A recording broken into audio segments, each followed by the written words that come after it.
Thank you, sir. I feel very privileged. I feel very honored to have been given to have.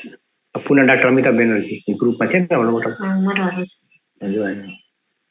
Good afternoon, everyone. It's a great pleasure, honor, and privilege to come on this platform of National Academy of Medical Sciences and AIMS, New Delhi.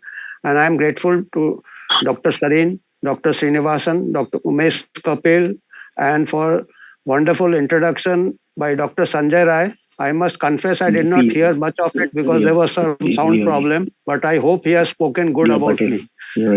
So I will be talking. The topic today is COVID vaccines, future strategies. So before that, because like most of you may be clinicians, most of the residents may be pursuing clinical specialties. So similarly, when a patient comes, you take the past history, you take the way the patient has responded to earlier intervention. Then you plan the future strategies from that patient. You do not tell the patient to take this drug or to take this intervention without asking him about the past history. So similarly, I would be giving an overview of the pandemic as it unfolded, and the more we look back in the pandemic, the better we can project what should be the strategies for the future. So this would be the year. I will be giving the evolution of the pandemic. Secondly, I will be also, as I said, you should ask the patient how he reacted to a particular drug in the past before considering the same drug in the future. So I will be evaluating the impact of the vaccine on a mass scale, because this was the first time in history we had such a small scale and such an extensive vaccination and at such a short time. So it is important to evaluate. And you must have also read some papers in Lancet and all that the vaccines had prevented 20 million deaths.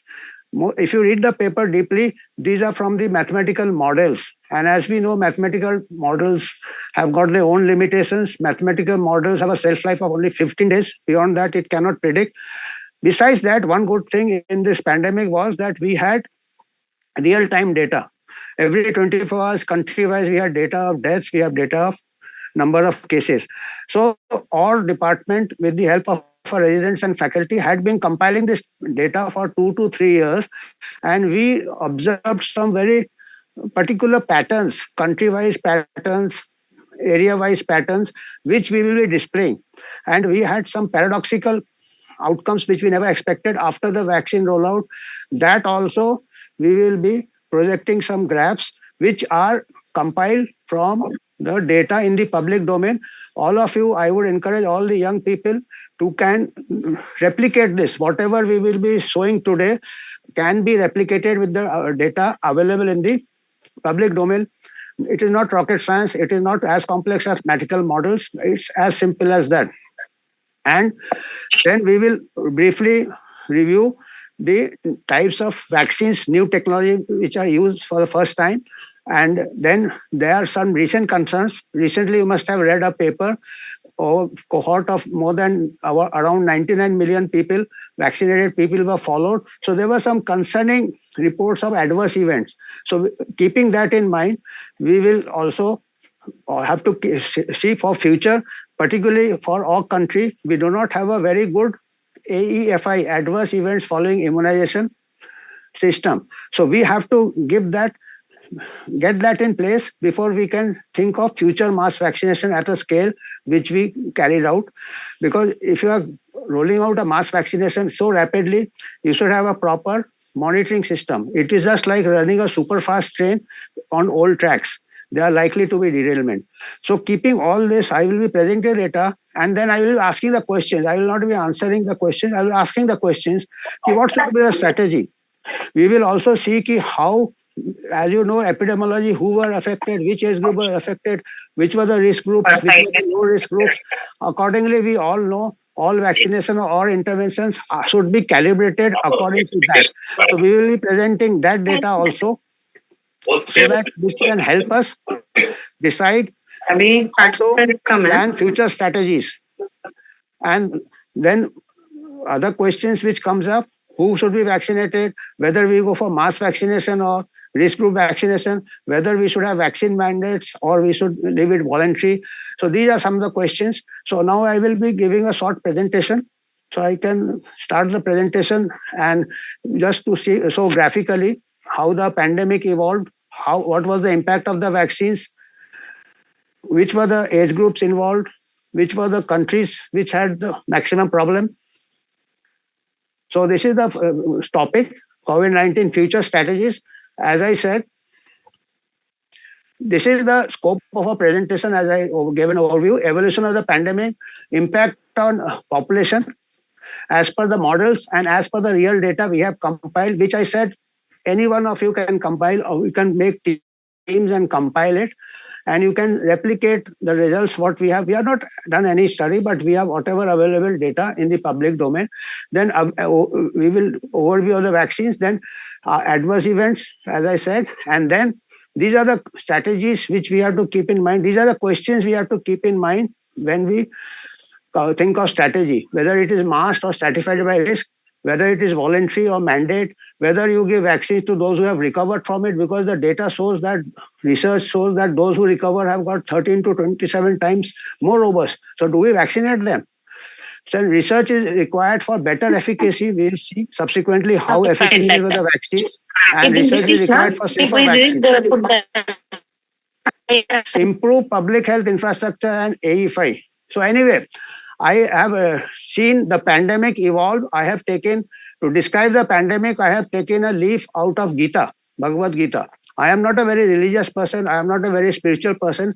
This three gunas from the Gita, tamas, rajas and sattva, were pointed out to me by a professor of hepatology from Switzerland, Johannes Burcher from Bern University.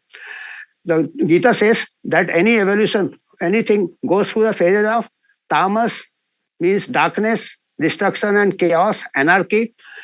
Then is the rajas, that is fast thinking, emotions, rage, acting without thinking, that is rajas. And sattva is the stage of tranquility, stage of quiet. And now post-pandemic, we are in the phase of sattva. This is the time we need cool thinking, cool analysis for future. Similarly, this is from the Gita. Similarly, the Nobel Prize winner Daniel Kahneman, in his book Thinking Fast and Slow, also conveyed similar ideas that if you think slow, you may get a better deliberate answers. If you think fast, sometimes you may get mistakes, sometimes you may get it right. So we thought fast. We were in tamas and rajas in the pandemic. Now is the time, the sattva. So we'll see why we went through these phases. So this is the Bhagavad Gita, that sometimes the goodness prevails, that is sattva. Now is the time for goodness and think clearly. Initially, we had the tamas, fear of the unknown, novel virus, then then the passions took over without cool thinking. Then other emotions took over, that is rajas. Rajas includes selfishness, power. People were hungry for power, profit, conflicts of interest. These are all rajas. Sattva is the objectivity, without any moh-maya, without any conflict of interest. So we have to keep sattva in such disasters. So this is how it was. The pandemic of panic was reminiscent of the medieval era. China became the pace setter in this marathon. A lot of disturbance, please. So the China became the pace setter. And what happened in this pandemic? The thing started from China. We succumbed to the worst of authoritarian governance from China, and subsequently the worst of market forces from the West. It was as we are in a relay race. The relay was started by China, and China handed over the baton to the market forces, and the common person suffered. Lethality of the virus was grossly overestimated. That led to tamas, because initial major casualties occurred in Italy, and Italy shut down. And they took the figures from the nursing homes, where the average age of people were 80 years. And a paper in Lancet estimated 20% mortality. Anybody will go into fear that time, tamas. So most of the people acted in good faith, thinking it's a very lethal virus. Such distorted inputs went into mathematical models which predicted doomsday. And then that tamas led to provocation, stage of blind passion. Logic and science were suppressed. because the other rajas came, the selfish interest came. Blind race towards the virus, chasing it at all costs, fractured society. Violence against elderly, women, and children increased. Their data, their studies. For elderly, life is about quality, physical contact, social recreation interrupted. People died alone. After death, also, there was no dignity. Body was not handed over, mass cremation. So it was either in life or in death, there was Rajas, there was Tamas. Then there was a commentary in Lancet that blind restrictive measures tend to increase deaths in poor to save lives of the rich. We saw migrants marching hundreds of kilometers, some collapsing, some dying, many losing their jobs. So, whereas the laptop class, they did not suffer. They became richer. They were conveniently at home, never had to commute. So, there was social distancing. Though they say it's a bad term, you should use the word physical distancing, but the social divide increased because of the Rajas measures which were taken in passion. Anyway, just to take a short break, I don't think many of you will recognize him because this is who is he? He is a cricketer from a past era. He was a cricket captain before Mansur Ali Khan Patodi. He was Nari contractor. As I said, this Tamas can come any field. It may be in a pandemic, it can be in a game. Cricket was a vicious game those days. The batsmen never used to wear helmet. They used to face fast bowlers. West Indies fast bowler Hall and Griffith were very vicious those times, very fast. An Indian team came to West Indies. The name of Hall and Griffith used to put Thomas in batsmen. They were just like an unknown virus. And when he went to bat, he just took his eyes off the ball. Griffith was bowling short pitch ball and he took his eyes off the ball and he suffered a severe head injury. Luckily, he survived, but his cricket career came to an end.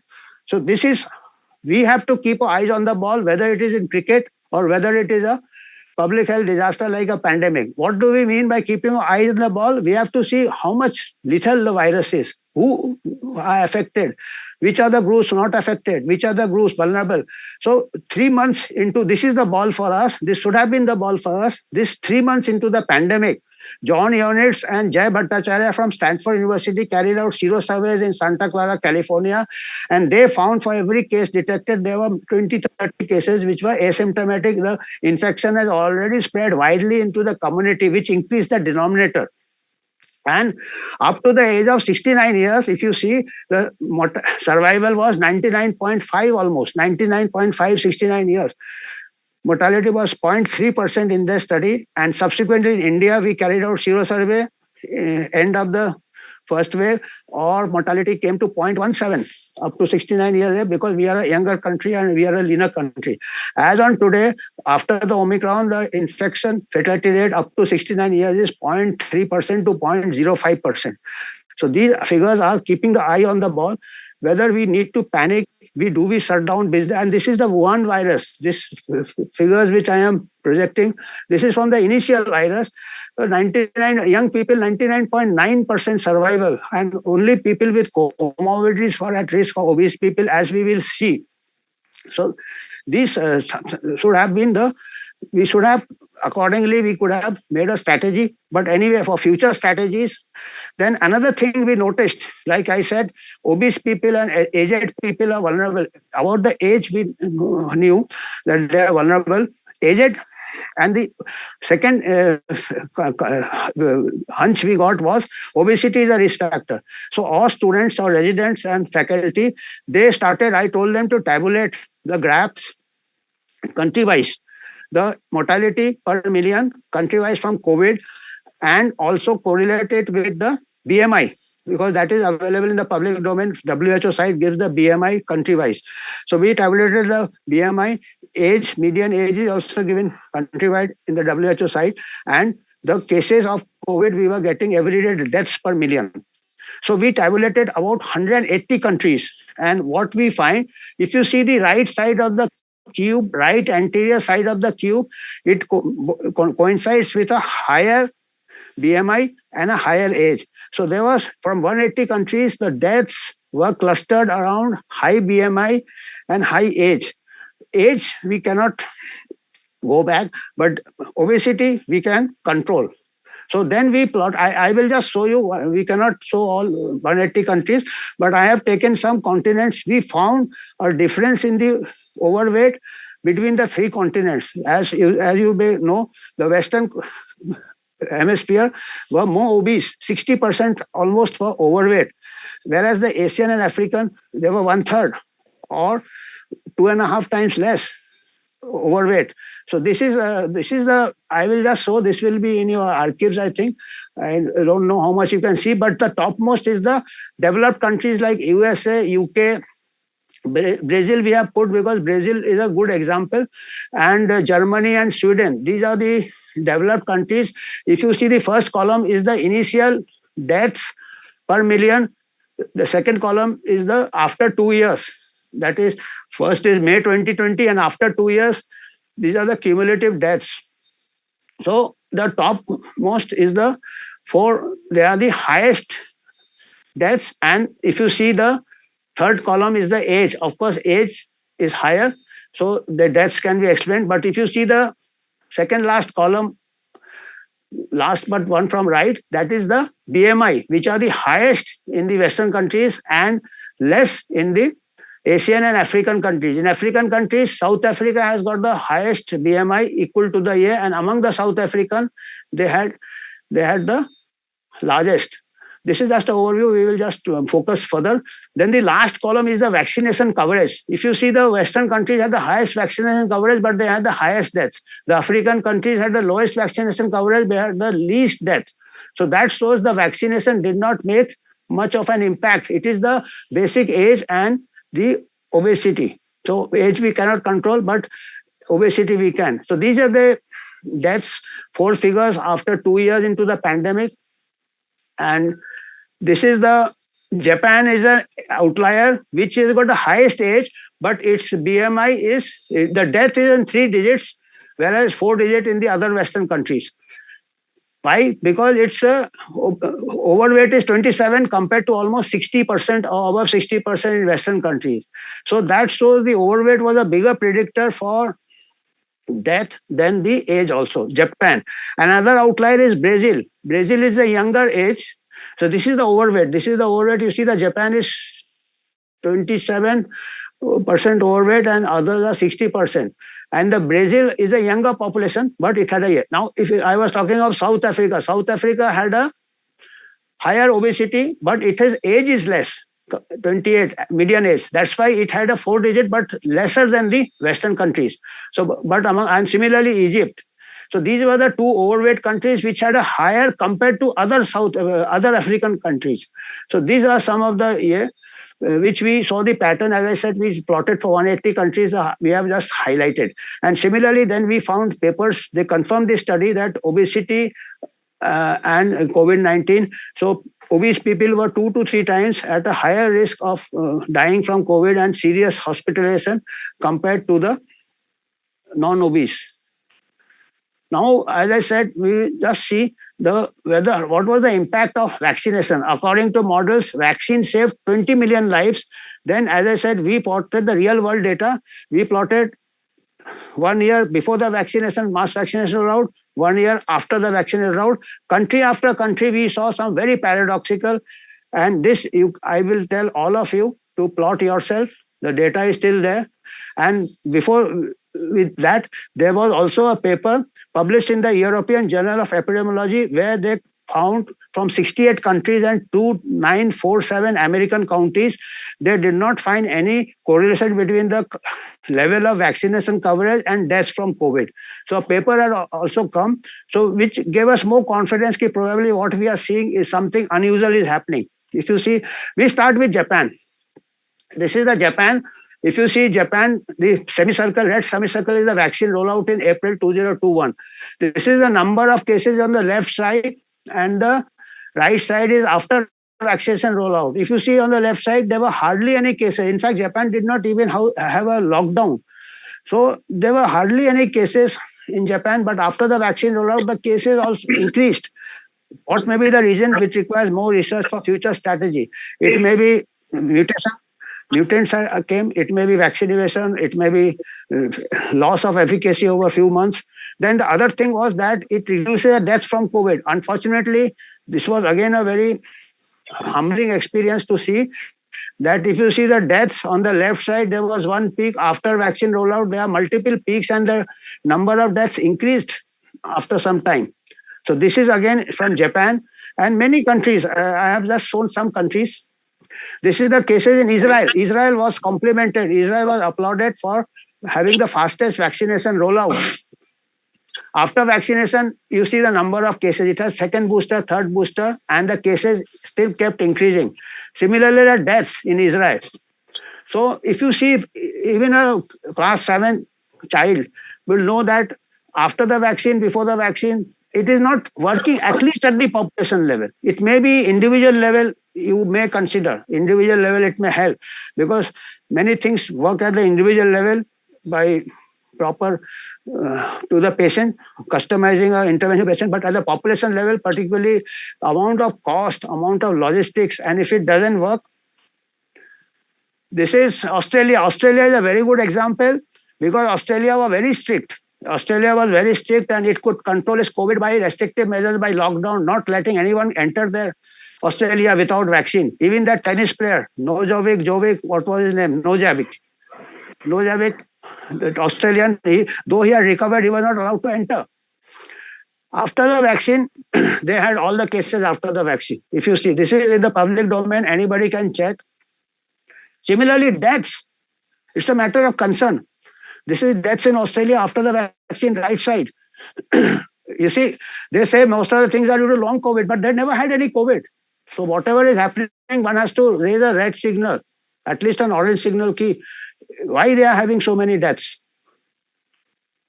This is Singapore. Again, Singapore was the one country which controlled very well, but you see after the vaccination.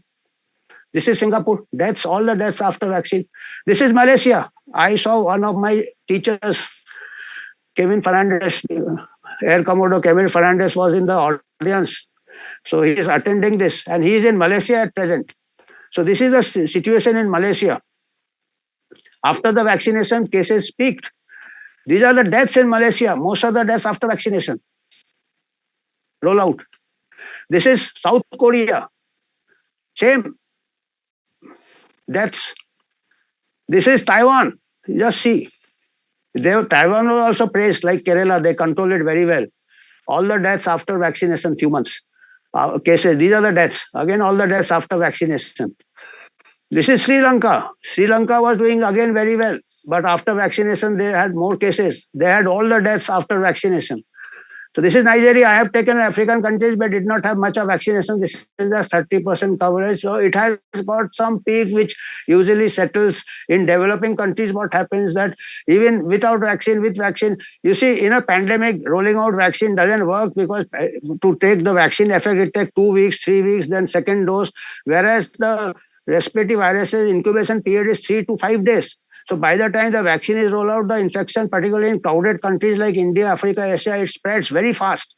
So vaccine, by the time you give vaccine, the person has already developed natural immunity. Whereas in the Western countries, which we saw those, they are vulnerable, they are naive. This is daily deaths in Nigeria.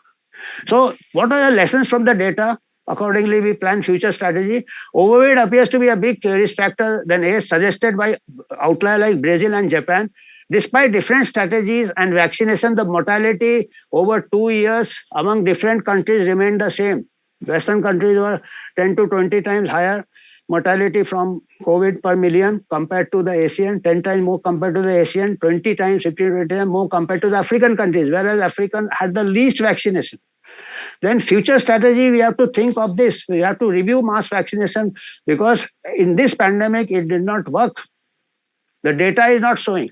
And now let us see what is the, there are many vaccines which have come, but these are the 3 basic strategies. mRNA vaccine is a new technology, got the Nobel Prize also, must be good. Brutus was an honorable man. So it instructs, what the mRNA vaccine does, it instructs the host cells to produce the S protein. And Pfizer and Moderna are based on that. It is just programming the host cells to produce the S proteins. So it's a spike protein. So most of the mutations take on the S protein because there is a vaccine pressure. So newer technology, they are thinking to use other protein also because the pressure on one particular is causing mutation. So mRNA vaccines in COVID, data at the population level is not very encouraging, but mRNA technology has got a lot of applications. It may have a lot of potential for treatment of cancers and other things. So it's a good technology, but we have to see where it works, where it doesn't work. Vector vaccine is another new technology. It is a material from COVID-19 virus is transmitted through a viral vector, adenovirus vector, which gives again instructions to the host cell to produce the S protein. So more or less similar to the mRNA vaccine. Again, S protein is produced, and or Covishield and AstraZeneca. AstraZeneca is Oxford, and it is marketed as Covishield India, which was the major vaccine used in India, and Johnson and Johnson also on the same year. Then the traditional vaccine, inactivated viral particle, Covaxin, Bharat Biotech. So what are the limitations of these vaccines, injectable vaccines, that they produce the IgG? For some strange reason, the IgM is not produced in COVID-19. I don't know why. Probably the cross immunity with other coronaviruses. So the antibodies are produced in the blood, whereas the infection comes from the lungs and the respiratory tracts. It is just like having a gun in the bedroom and the gangster comes and loots you in the drawing room. By the time you bring the gun from the bedroom, the gangster has already killed you. So it is same thing. So this future vaccine strategies may have to consider whether the local IgA, Ig immunity can be stimulated, nasal vaccines or what, I don't know. I am not a basic scientist. So these are also may be for future. Yeah. Then concerns about serious adverse events. As I said, the recent paper, over 90 million people were followed up. So mRNA vaccines, pericarditis, myocarditis, Guillain-Barré syndrome, and this 90 million people, India data was not included, but India is a large country actually. It could have produced a lot of data if we have a good vaccine adverse event reporting system. We had a Covaxin platform. We could have followed up a cohort. We should consider that if we are planning future strategies. And 1.5 times increase in the baseline level of myocarditis and other neurological clotting disorders, stroke. This is viral vector vaccine on clotting disorders, stroke and myocarditis, pericarditis, and particularly in younger people. This stroke and other things are in the younger women and myocarditis in the younger male. So this AstraZeneca, this Covishield was discontinued in many European countries, particularly below 50 years, they paused it. Australian data also was there. It has slightly more side effects than the mRNA vaccine. So we require future strategy. Before we do future planning, we have to evaluate whatever vaccines used, what are the safety margins. Then the matter of concern is excess deaths since past 2-3 years, and particularly among young adults below 40 years in many highly vaccinated countries. Australian data, as I said, is very important because they did not have much of COVID, but they had a much larger vaccination. And in Australian data also, there has been a 60% rise in cardiac events between 20 years to 50 years of age, the younger male population. So this requires thorough investigation, including autopsy studies. Similar from UK. UK recently, last week only, it changed its death reporting. So earlier it was showing 20,000 excess deaths, but by some modeling, again mathematical models come, I don't know, when we have real-time data, and it says that there is no excess deaths.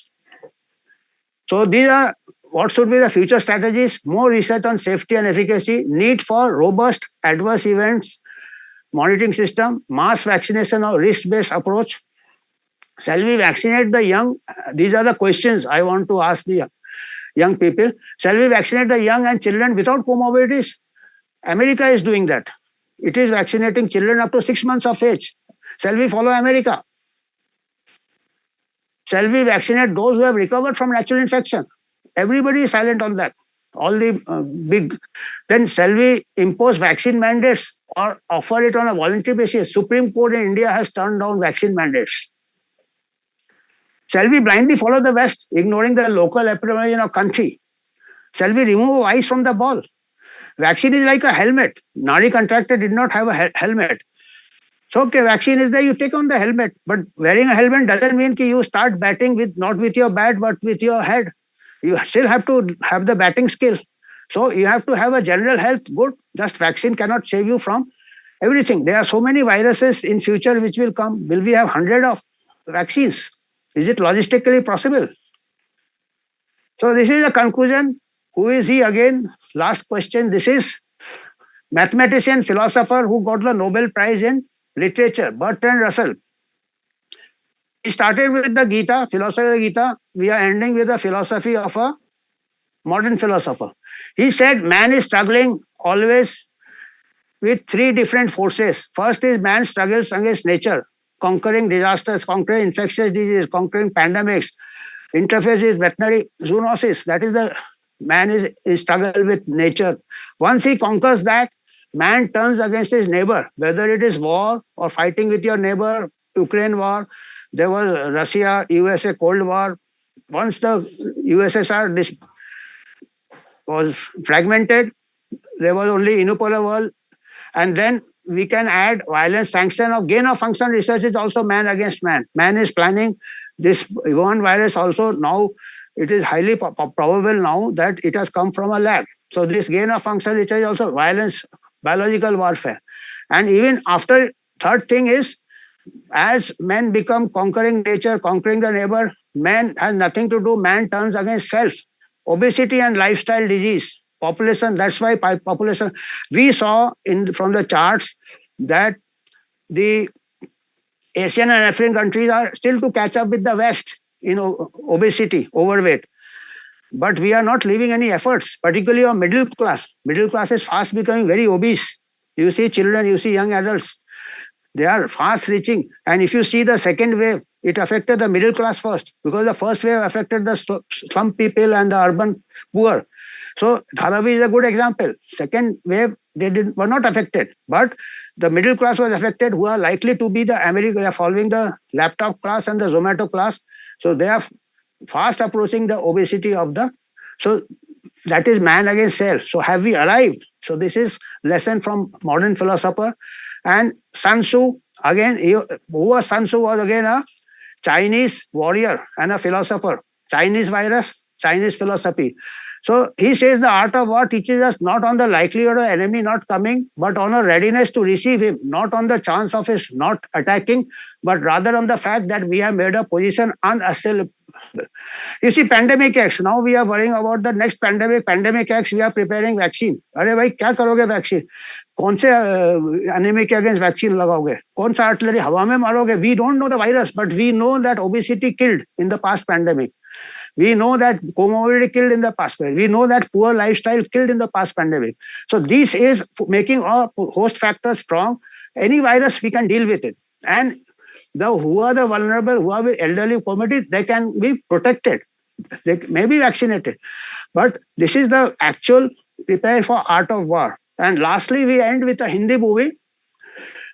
Take home message, control of obesity, biggest challenge in the West. Obesity creeping up in developing economies like Brazil, lesson for other developing economies like India, and need for primordial prevention in these countries. Lack of public health infrastructure, challenge in poor countries. We have a young population. We can take on viruses as long we do not become overweight. But our distribution of health services, like second wave, there was a medical stampede because there were rural areas, there were no medical facilities. Everybody crowded the urban. So many people died in the medical stampede by neglect of other comorbidities, lack of oxygen, other things. So if we have a good health structure, that is preparing for Pandemic X, not going piecemeal. There will be hundreds of viruses. Viruses are with us since billions of years. And it will be more than billions of years in future. We can't go for piecemeal solutions. We have to go for health services, and we have to go for host. So as I said, this is the last take-home message from a Hindi movie, Agnipath, in which the villain, the bad man, tells the hero who is chasing him, अपना उसूल कहता है जब दुश्मन की उम्र बढ़ जाती तो उससे दोस्ती कर लो, अपनी उम्र भी बढ़ जाती है. As I said, the viruses are long-lived and they will live longer. So we should not keep chasing, to stop chasing the virus or viruses, else we will fall off the cliff like an elephant chasing the COVID can. So future strategies for COVID vaccination, take-home message for you to answer. whether we should have mass scale as we had, or we should study the epidemiology, see which grades go, and accordingly focus. Because what happened in this pandemic? This was a marathon, and the world tried to run a marathon at the speed of a sprint. अभी sprint भागा रुक गया, अभी हाँफ रहे हैं, वो marathon चला गया हाथ से.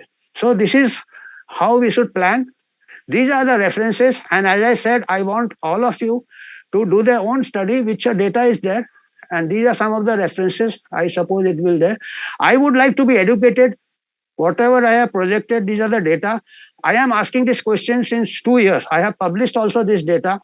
Nobody is answering me. Am I missing something? That after the why the population level? So these are my contact. Anybody can throw some light on the data. I would like to be educated. Thank you.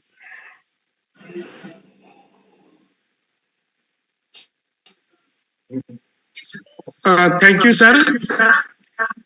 And thank you very much for your excellent presentation. As usual, I always enjoy your, it's an echo sound. So I always enjoy your presentation, your lecture. So thank you.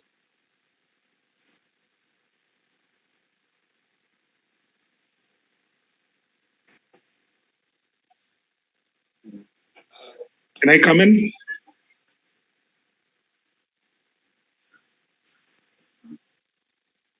No, he spoke. No, he... Mute. Not audible, sir. Sir, why are we not speaking about?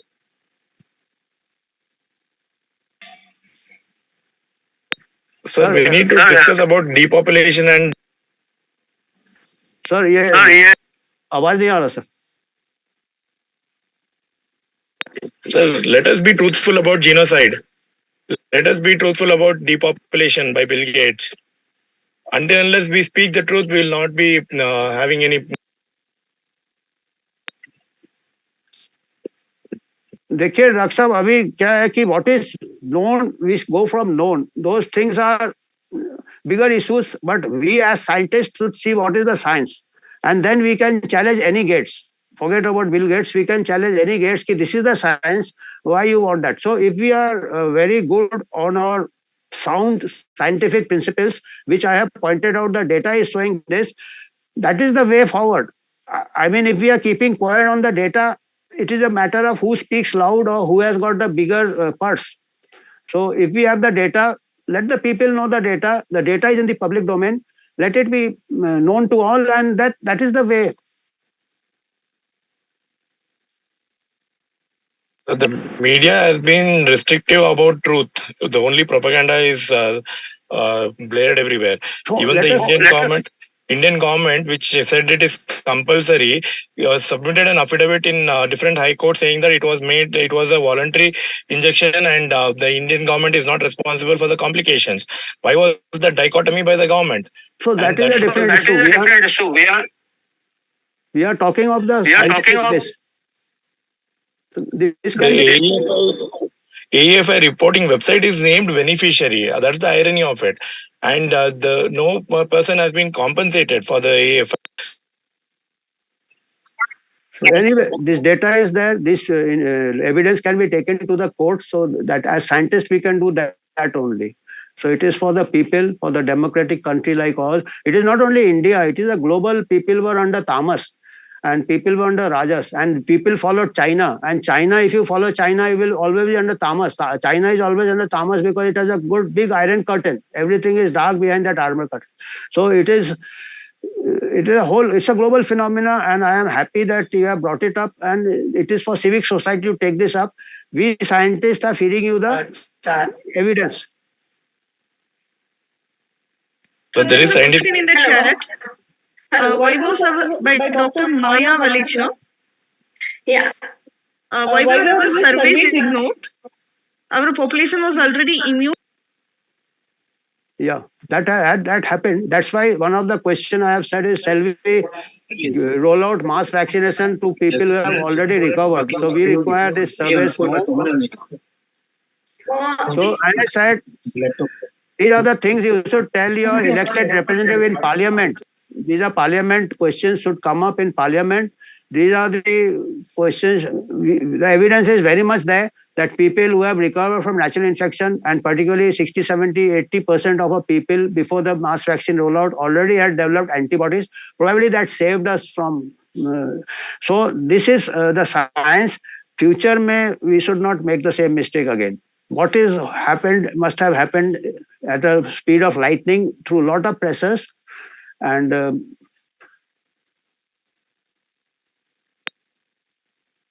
I request all to post the questions in the chat. Can I raise a question, please? yeah. My concern is after Covishield vaccines, AEFI monitoring has not fully complied with the full investigation of the causality establishment. See, very few out of vaccine-associated deaths, alleged vaccine-associated deaths, had a complete autopsy with histopathological report, whether it is a diffuse intravascular coagulation and a diffuse multiple thrombi, which is a feature of COVID associated, in fact, different from routine, normally happening heart attacks and stroke. There will be a large thrombus sitting on a major vessel. Unless, and vis-a-vis that, it has got a histopathological manifestation of diffuse multiple thrombi. That has not been established, and AFI cannot say there is no causality association. So we should be open, science should prevail, not propaganda. That's my concern. Agreed. As far as I said, we require more research on, we should have a AFI system. We require autopsy, more autopsy, and there is a global pressure for more autopsy. So many strange things are coming out, clots and other things which require research. And you are 100% right. It is not only in our country, even in the most developed countries, 90% of the vaccine-associated deaths are not reported. So there is a problem there. That's why we should go slow. We should go in vaccine rollout, seeing who are at risk. Young people are not at risk. 1 in million person is at risk, and the vaccine, as far as AstraZeneca is concerned, is at serious side effect is 1 in 800. And what happens 1 in 800 is still a clinician perspective is different, because clinician does not follow 800 vaccinated person. So even if he follows 800, 1%, he will label as coincidental. But if you see the data at the population level, you see a pattern. So that is why public health should be at the forefront in pandemic. What has happened in the past pandemic, it is the clinicians with the clinical experience saying vaccine is safe and effective safe. Because 800 में अगर एक होगा, 1 in 800 is one too many. Because the signal is 1 in 10,000 होगा, तो vaccine has to be stopped. In this pandemic, the side effect was 1 in 800, serious side effect. But the clinician doesn't see 800 cases. He will see 799. He says, it's safe. I have taken my family members. But the pattern has to be followed. That's why we had a very good system of reporting of daily cases and daily deaths. Similarly, we have given a Covaxin on a platform.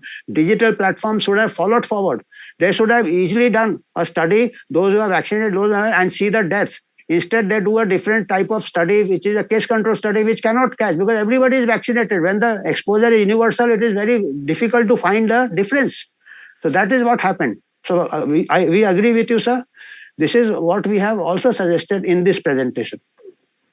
Thank you. I'm very thrilled that you are saying the truth. I can afford to. I can afford to, sir. Dr. Banu Prakash, you have raised your hand. Sir, even the trial complications were concealed, and the mass vaccination was imposed, and that was a very blatant atrocity, which I call. And now even the AFIs are not being acknowledged, and no compensation is being given. This we need to change. Unless we change this, we will be subjected to the new world, the slave world order. I don't call it the new world order. Using the World Health Organization, the health organization has become a hell organization which is being abused, and the global depopulation agenda is planned. Their plan is to depopulate by 2050.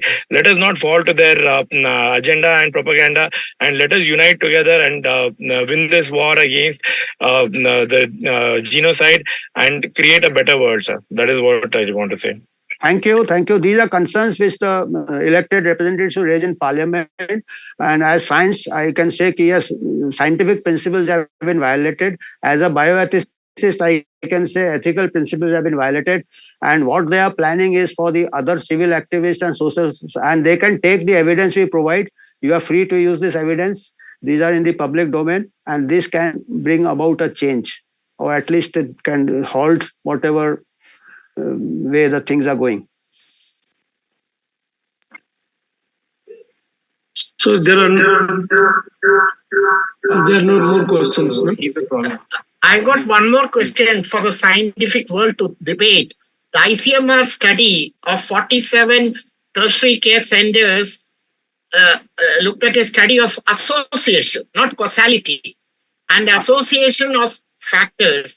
And in that, again, it is so simplified conclusion that obesity and alcoholism and previous history of exposure to COVID, like that, associations are more, and vaccine has no association. Yeah, Vaccine has no I have written. so that has to be questioned. That study is methodologically to be questioned, and the findings are skewed, and it is very unscientific. And ICMR should be ashamed to put up a study like this. If you are, I have written to ICMR. I have written to the journal. In fact, I have what you have pointed out. I told them that is method. I wrote a letter to them. Correspondence. The study is methodologically unsound, and I would say that Indian Journal of Medical Research was sporting enough to publish my rejoinder. They published it, and also Dr. Bhaskar Raman, a data scientist from IIT Mumbai, also had many issues with the study.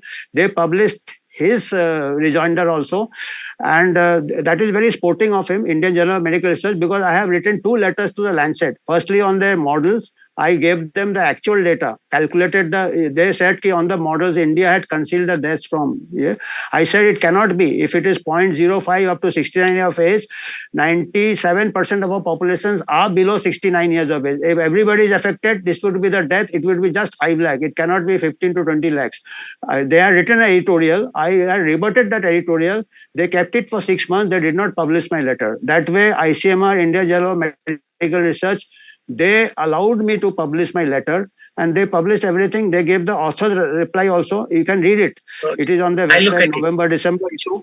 And they said, in fact, there are a lot of data discrepancy also. They took 500 people and they analyzed the data for only 250 people. Then I asked why that 250 went away. They said the date of vaccination was not there. We excluded them from the study, which is not a very good answer, because Covaxin में Prime Minister का भी photo है, date भी है. So these are the, unfortunately, as you said, it's embarrassing. In fact, that study has got more authors than substance. 100 authors are there. And anyway we are more open sir. हमारे यहाँ ये सब बातचीत हो रहा है. हमारे यहाँ एम्स नैम्स ने हमको ये प्लेटफॉर्म दिया है. In America doctors are delicensed if they talk like that. They are labelled as spreading misinformation. So we are still a very vibrant society. So it's rightly now is the time to make our politicians aware, member of parliaments aware that what is happening. We need a better vaccine platform. Whether it is not spike protein, we need less virulent, and maybe even if it is impact is less, efficacy is less, more stable and less side effect. So the platform we should see the disease. Disease is causing so less mortality. Any of our normal disease is having more mortality. I am 69 years of age. If I get COVID, my mortality is 0.5. If I get typhoid, even if I take drug, my mortality is 3%. So why we are not worried of more serious disease? We have got dengue. We have got. That's why I said, do we follow the West? So, thank you, Dr. Anthony. Echo इतना क्यों हो रहा है? तो कोई बात, तो आगे बढ़ो. Okay. So thank you. What I will do, I will try to summarize Dr. Amitabh Banerjee's presentation, and also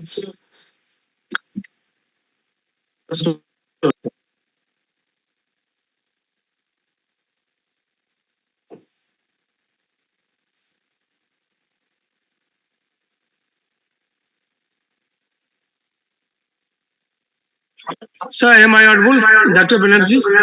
Yes, sir. Now, so now what? Only through this. So, and he has also posed two questions. So I shall try to answer these two questions also.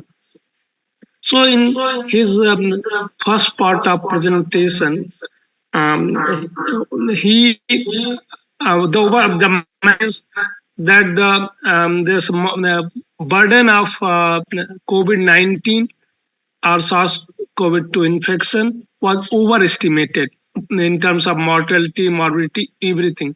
And second part was that vaccination was not required in many situations.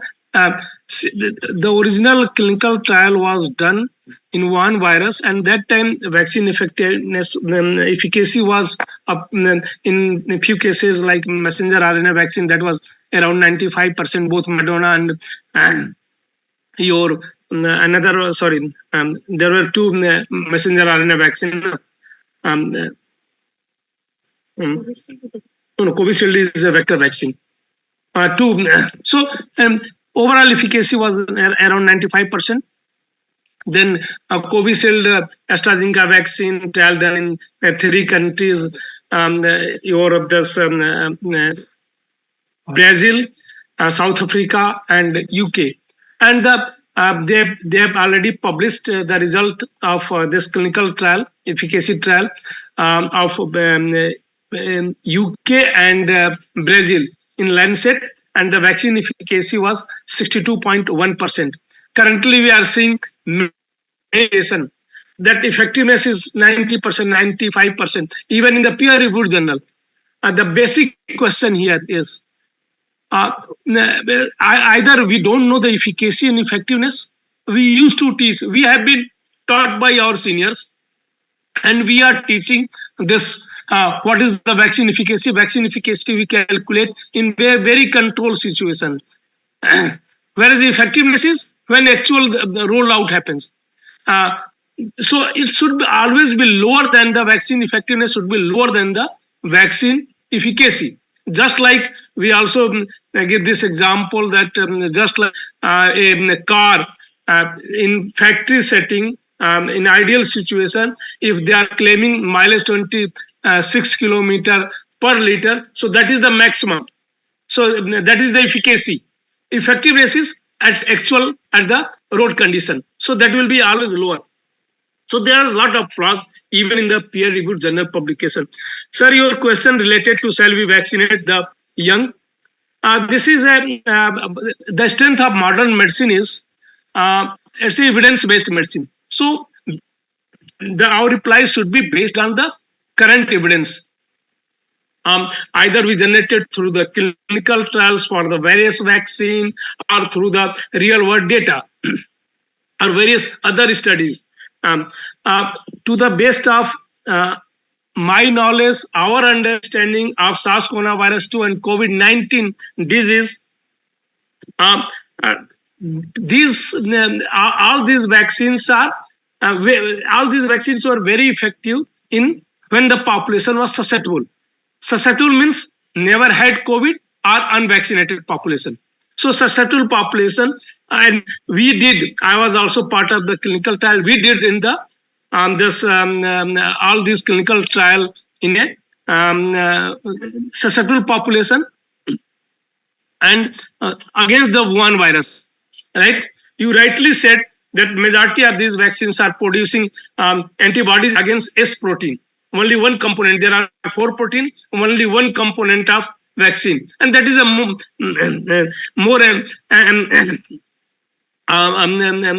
S protein is, I can say, more immunogenic.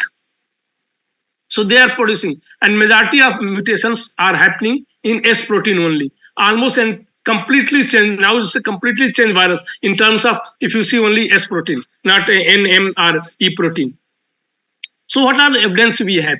We have evidence that during clinical trials, vaccines were effective from 60% to almost 95%, reducing severity and deaths, not in terms of infection. Although many countries in this world, they implemented vaccination with this hope that this will prevent the infection also. So first, when the population was susceptible, repeatedly saying susceptible population. So almost they are claiming 80 to 90% reduction in the deaths after vaccination in a susceptible population. That means per million, if you are vaccinating a susceptible population, that time the case fatality rate was in susceptible population around 1.5%. Even today, if you see the total number, almost 700 million cases and 7 million deaths. So it's a 1%. Current about the case fatality, not the infection fatality rate.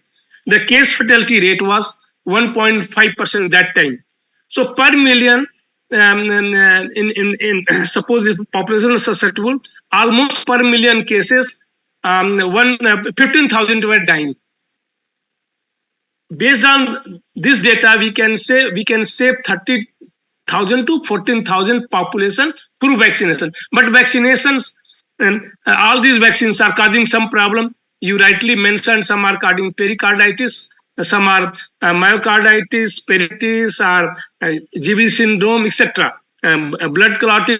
So, but these are the rare conditions. Almost, if you see the literature, there are thousands of publications, 50 to 70 per million.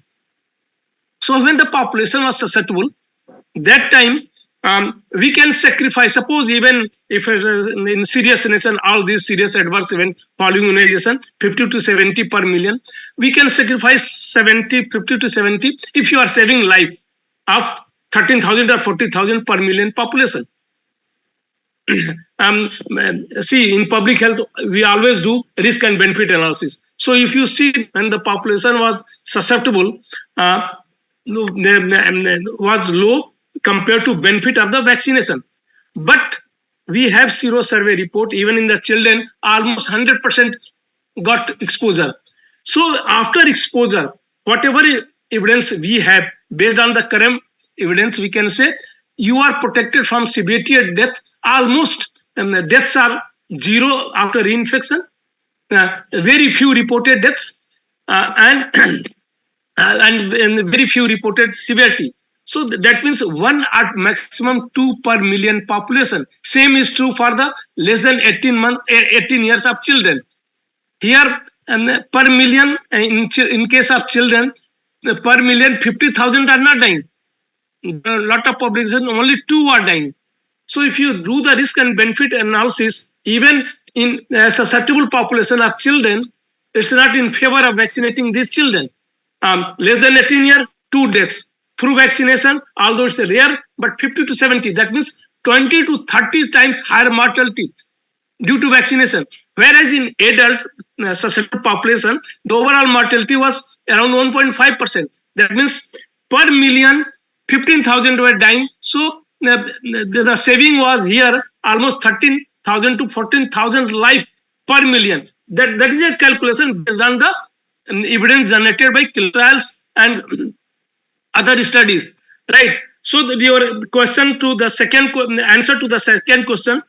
So we don't have any evidence to shall we vaccinate children.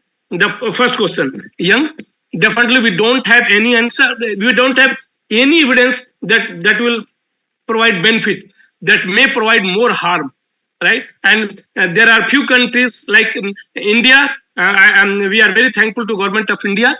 They didn't inoculate children less than 12 years of age. There are many countries in this world, they are inoculating even the 4th dose with the 4th dose. 6 months and above, their policy inoculate, provide COVID vaccine 6 months and above. So 3 doses they have already given. So to the best of my understanding, no, that can't be done. The second question was, shall we vaccinate those who had COVID? In those who had exposure, see, those who were unfortunate, they died.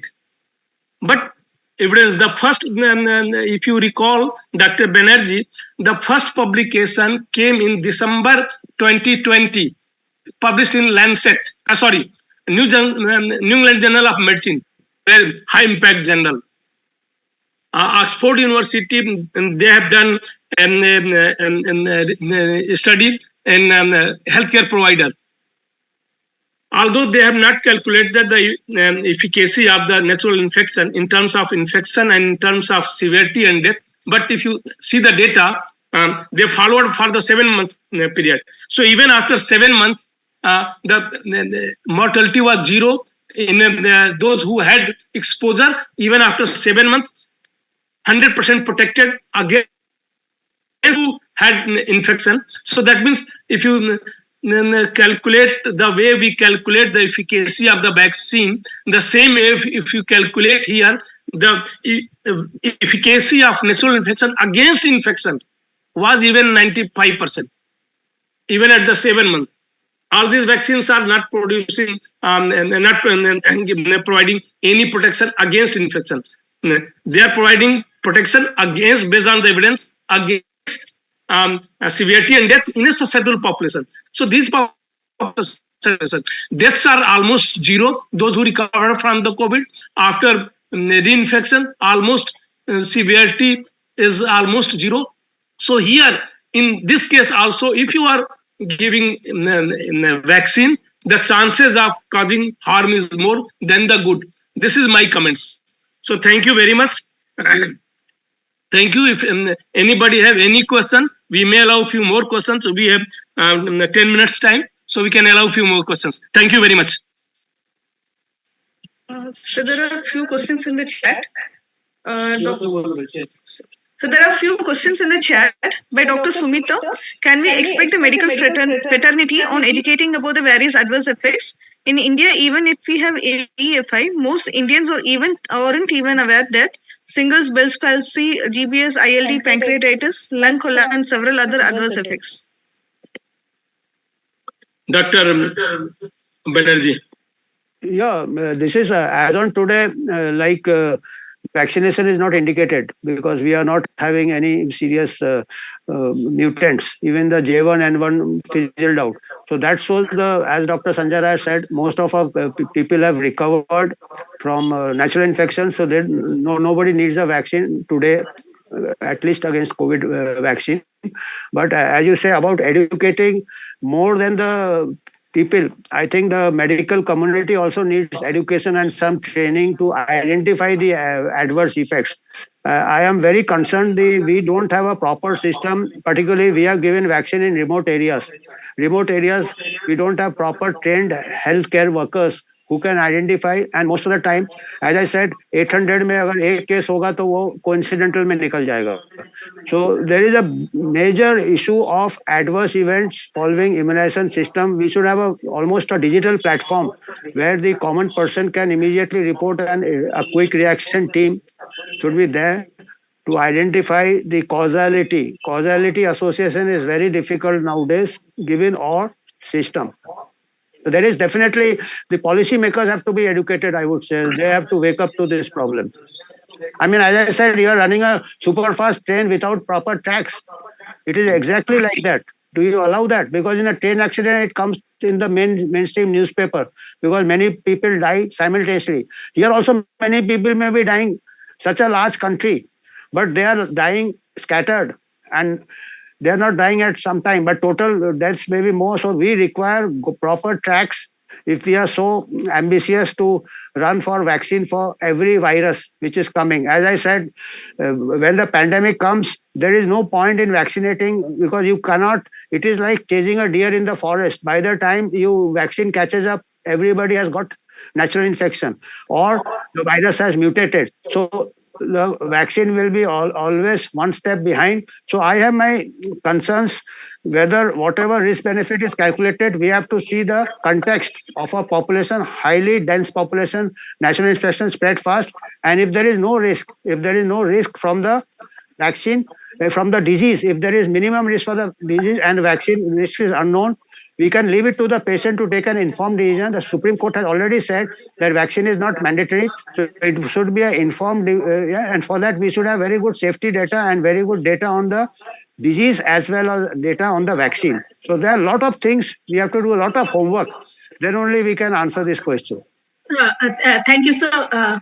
I just wanted to come in on this thing because I meet a lot of people who talk about, getting shingles or Bell's palsy and all those things. So people are mostly right now aware of the heart attacks and the strokes that they're getting. So the clots they are aware of. But the other things that are happening, I feel a complete illiteracy on that adverse effect. And as you rightly mentioned, that our medical fraternity also has to work on this thing. And I really wish that medical fraternity has a list of the adverse events that may follow, because as we know that the adverse effects could be very different in different population. So that list also should be made out and should be given so that people can register also in AFI. People should also be able to, like, know that, okay, this I have adverse effect from the vaccine. It is not normal for me to get shingles like this. So at least whether it is not is for the medical fraternity later to investigate, but at least they are aware of it. Thank you, sir. You answered my. I would add one more thing. It should be an independent body investigating the AEFI, because here whoever is implementing that same organization is evaluating it. So there is always some sort of bias comes. So say there should be an independent body that can also be something like a auditor general. We should have a medical auditor general also, which can audit free from any influence, commercial interest, political or career interest.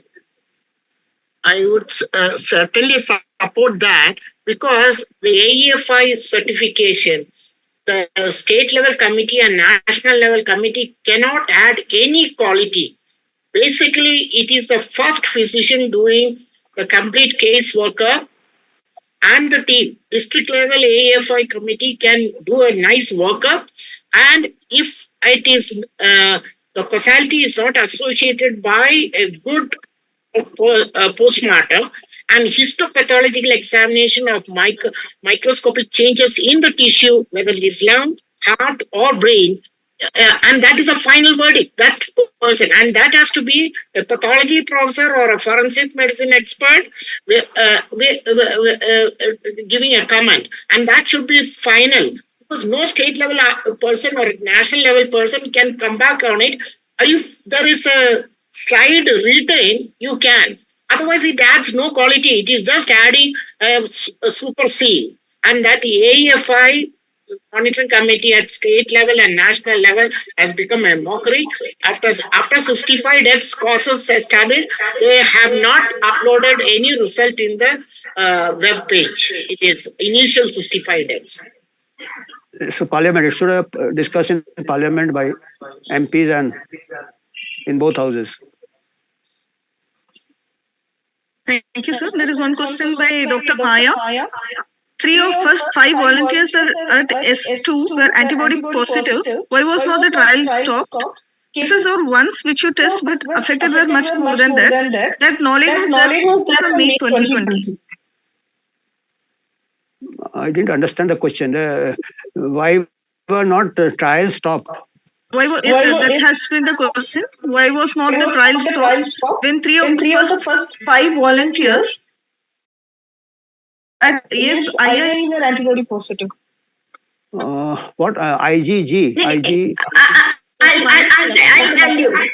At Serum Institute of India, 3 of the first 5 volunteers at Pune were found antibody positive. Yeah. So it was so obvious that by May 2020, but a lot of people were already having antibodies in their blood.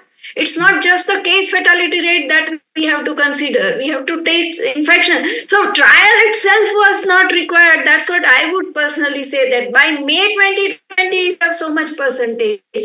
You should have stopped the trial. There's need for any vaccine. That's all. The trial were a problem in developed countries also. USA also, Pfizer trials, there were whistleblower said so many protocols were violated. So as I said, for evaluation of adverse event following evaluation, similarly the trial should be handled by independent body, not under pharma or any other control. So for that, the state should spend a lot of money for this important public health research, not surrendering the trial and everything to the pharmacological companies. Let them manufacture it, but let them be audited or they put to the trial by independent bodies. Thank you, sir. There is a question from Dr. Pooja. flawed RT-PCR is being used not only to detect the virus, it is now being used to detect the variants of SARS-CoV-2. Can we stop flawed RT-PCR? I forget about RT-PCR. According to me, we are carrying streptococcus, staphylococcus. We do not label it a case. So even if it is RT-PCR positive, first time in history we had an asymptomatic case. So many things came up in this pandemic which violated many scientific principles. We are carrying so many viruses, much more pathogenic viruses than the SARS-CoV. Streptococcus, meningococcal also we carry, pneumococcal also we carry. I have investigated outbreaks in the armed forces. In the entire epidemic period also, we never labeled those carriers as cases. So we require a lot of rethink. We require to take a pause. What is happening is we are having too much of fragmented science. Like virologist sees one and raises an alarm. And everything is panicky, and the tamas comes. As I said, tamas and rajas comes. We should have a sattva. We should know we carry so many viruses. Why we label a case? So it requires a lot of rethinking. Now is the time to do a proper. Usually after pandemic, there used to be a analysis of the what went right, what went wrong. So we should analyze that before preparing for the pandemic X. What has gone wrong in the known pandemic? Many things have gone wrong. So we require a scientific audit. Thank you, sir. Dr. Swan has asked, please speak on vaccine detox too, if not covered already.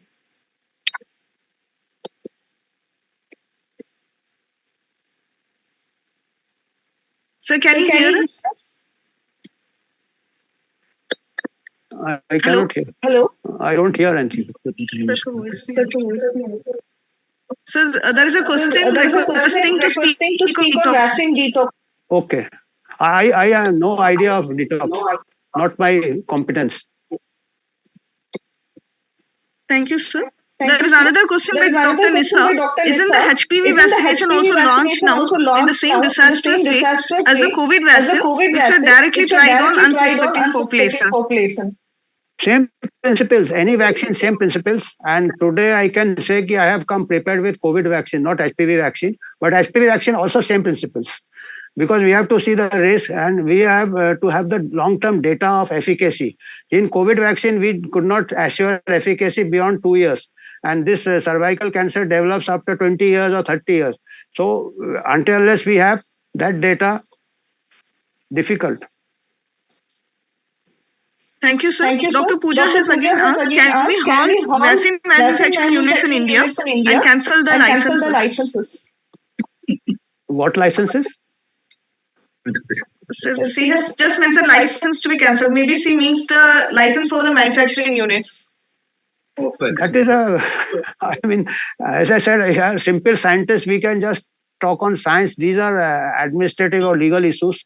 So it is a people democracy should raise it through the elected reps and bring the so many lapses to the attention of the people, and then with supported by science. What is happening is loud voices coming. Things are getting polarized. If you polarize, the other person goes on the defensive. So you have to sit together and do a proper audit. Things might have gone wrong.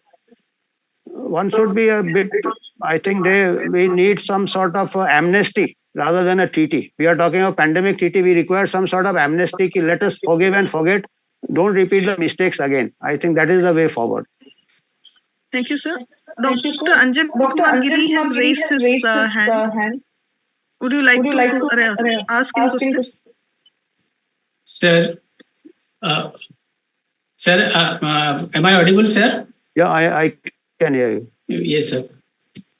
Sir, thank you very much for your very enlightening talk based on scientific data and logic. I want to just do clarifications, sir. One is like as you have projected the data from different countries, like post-vaccination, the number of cases and number of deaths, rise in number of cases and number of deaths in many countries.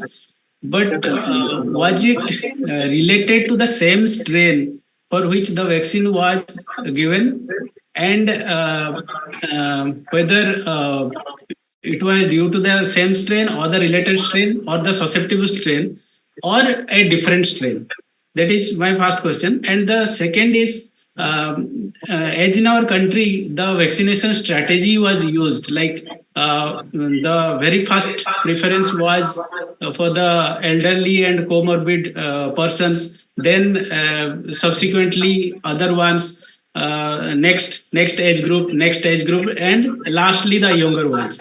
So was the strategy right? So these are the two questions. Okay. First question is whether that is a very basic question, whether vaccine was prepared from the original strain, and your concern is that it might have mutated. It is exactly that is what, as I said, that happens in practice. Vaccinating during a pandemic, as I said, is like chasing a deer in the forest. By the time you bring out the vaccine, it has already mutated, or population has developed the herd immunity or the antibodies, which in India it was like that. So this that's why I said we are our science is getting very fragmented, tunnel vision. These things are produced in the lab and they take it to the population and they don't know what is happening in the population. The mutation must have taken place. Population, you see, in a large population, we may have 100 times more mutation than we have in the UK or the Western countries. And they raise an alarm, variant of concern, and we get panicky here. Whereas we might have had, because of a dense population, number of cycles and transmission, the many mutations which has gone undetected. And I don't want people to change mutations. These are for research purposes. Practically, you cannot change a mutant and produce a vaccine in real time. Now they say they will produce vaccine in 100 days. Okay, 100 days, what is the safety? How you can assure a safety of a vaccine in 100 days? So these are very science fiction like things. Unfortunately, we are following science fiction in real life. That was your first question. Whatever be the cause, it is not possible vaccine to chase during a pandemic. Second was whether the strategy was right. We started with the elderly and comorbid. We should have stopped there only. They started right. They went down the age. That was not required. Yes, sir. Thank you, sir. Thank you. Thank you very much. There are further questions. If anyone would like to ask. If none, let's move on to the next thing. It was a really eye-opening session for me, and I hope it will be the same for all the participants. And I would like to invite Professor Ajay Masood sir to deliver the vote of thanks. Thank you so much, Dr. Preeti. On behalf of the National Academy of Medical Sciences, it is my pleasure to thank the distinguished speaker for this evening, Professor Banerjee sir. Thank you so much for being with us and sharing your viewpoint and generating a lot of discussion. I am sure that the discussion and the answer which you have given will be useful for all of us, especially the epidemiologists and the PG students who are working on this area. I will also like to place on record the support which we have the chairperson for this evening, Professor Sanjay Rai sir, and he has very nicely chaired and directed the question and answer session. So thank you so much. So once again, I will like to thank all the participants, especially the senior professors from various medical colleges who have asked various questions, raised the issues, and that discussion has been really very interesting for all of us. So thank you so much for your participation, and also to the PG student who have attended this program. For the information of the PG students, the next session on Navigate CME will be focusing on the theme of orthopedics. So from 15th of March onwards, we are going to have session on orthopedics. So along with that, the parallel session AIMS Navigate will also go on. So we'll be communicating to you all the details very soon. So please inform your colleagues to attend this session. You can always send us questions in advance so that we can put it to the speakers. So thank you so much for being with us this evening. And special thanks to Dr. Preeti, who has been associated with us from the very beginning. So always you have been supportive, and your support is very, very much valuable to us. So once again, I would like to thank all of you who have been with us this evening. Thank you so much. Thank you. Over to you. Thank you, everyone. Thank you, everyone. Today's academic session closed. Thank you all.